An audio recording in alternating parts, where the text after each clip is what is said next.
Hello गाइजहरू, हामीले यो अरिङ्गालको आज दिन दशा लागेर हामीले बनाउँदै गरेको स्थिति छ। यसलाई चट्टै बनाएर आज हामीले यसलाई 8848सँग टक्कै व्यवस्था हुन्छ।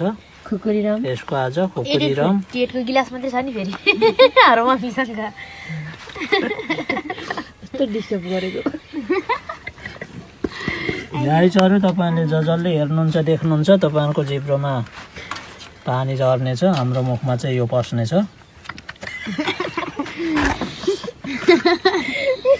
तपाईँले पनि आफ्नो गाउँठाउँमा कहाँ छ भोलिदेखि खोजी गरेर तुरुन्तै काट्न जानुहोला। स्वाद लिन चाहनुहुन्छ भने लिन चाहनुहुन्छ भने यसरी नै खोजेर लिन चाहनुहुन्छ भने खोजेर काट्नु होला। यदि पाउनु पनि भाग्यम हो न। अन्त कति धेरै रहेछ भाग्यमले पो पाउँछ त। यो आफै आएको होइन मम्मी, कि बुवाले गर्नुभएको हो के यो अरिङ्गा? ए बाउ